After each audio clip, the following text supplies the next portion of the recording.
Hello everyone, and welcome to 2019.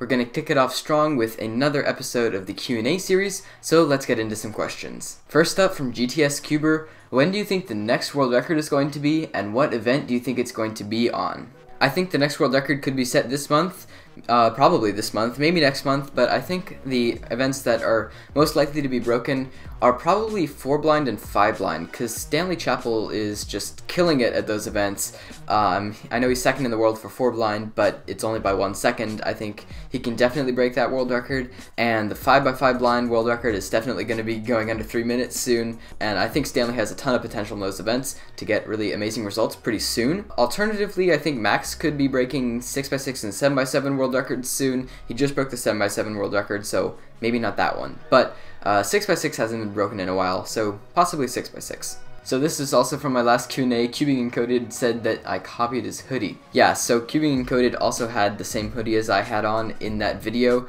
I was wearing the red one and he has the blue one, and I know he wears that in a lot of his videos. Hey, I didn't copy you, I copied MKBHD. AngryDog04 asked, are you going to Worlds in Australia? Yes, I am going to Worlds in Australia next summer. Gonna be winter down there, but I'm super excited for that competition. I'm looking forward to seeing a lot of people from different countries. I've never really competed anywhere other than the East Coast and certain other places around the country for nationals, so going this far for another competition is going to be super fun. Liam Chen asked how to get abs quickly. Well, it comes down to a lot of ab workouts, obviously. You have like things like crunches, and you saw me doing that L-sit in a video a few Q&As ago.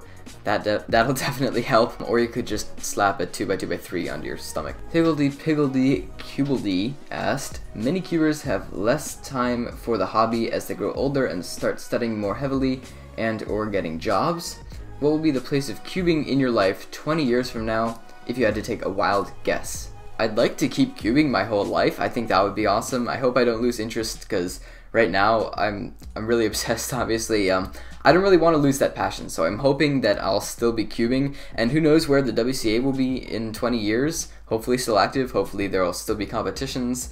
You can't really know, but I want to keep it intertwined with my life. I'm hoping that a job or studying in college won't get in the way of my cubing too much, because I still want to keep it up. Michelle McDonald asked, I've been cubing for 10 years, but only since this fall have I heard of any other brand other than Rubik's, or things like lubing and magnets. Do I need to totally take my cubes apart to re-lube them? To do the best job, yeah, you should take apart your cube and clean it out to get all the old lube or dust or residue that's collecting inside of the cube out. So you take apart the whole cube and wipe it down with a cloth. Make sure you get the inside free of any gunk, so that when you re-lube it, it doesn't just continue to be slow.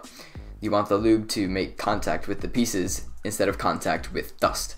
So yes, you should technically take apart your whole cube to clean it out before re-lubing it. If the cube is new or straight out of the box, or you know it's dry and there's nothing inside of it, then you can just dump the lube in just by pulling apart a piece or taking out one piece and putting in lube and putting the piece back in. That shouldn't be a big deal. But if you know the cube is dirty, then yeah, you should take it apart. Tazreen asked, what do you think about the Angstrom Lubes? Are they worth it over the traditional silicone lubes like Traxxas? Angstrom Lubes are great. I really like them. In particular, I like Compound 10 and Gravitas. So Compound 10 and 5, they're technically Angstrom Lubes also. The thing is, they produce different feels than silicone lubes. So for example, silicone lubes, like heavy silicone lubes, if you're trying to slow your cube down, if you put in a thick silicone lube, it'll slow your cube down, but it might also make it feel gummy at the same time, and that's a problem that the Angstrom Lube Compound 10 tried to solve. It was a water-based lube, but it was meant for control, so it attracted to itself and slowed down the cube, but it didn't have that gummy feel that you got from silicone lubes. So if you don't like that gummy feel but you want a slow cube, then yeah, that lube is definitely worth it. If you're thinking of things like Gravitas and Dignitas, I really love Gravitas because frankly the lubes that I gravitate towards Gravitas are lubes that are thicker and meant for slowing your cube down, because a lot of cubes out of the box nowadays are way too fast for me. So Gravitas is amazing, but once again, things like Weight 5 from the Cubicle will do a similar job of slowing the cube down. I do prefer Gravitas, but silicone lubes will get the job done as well. The one interesting thing about Angstrom Dignitas is that it repels DNM37. So if you put in Dignitas and DNM37 on the same cube, it should make it spin pretty fast because of the two lubes repelling one another. Blues Cubing asked, are you getting the new Volk 2M, and are you hyped for the Volk 3 Elite M? I'm really looking forward to both of those puzzles. I should be getting both of them in the future, sometime soon. I'm very excited for the Volk 2M because of the magnet placement in that cube. For those of you that don't know, instead of magnetizing two corners to one another, like most 2x2s do, what the Volk 2 does is that it puts magnets in the internal edge piece, the piece that's hidden, and magnetizes those to the corners at the base of the corner.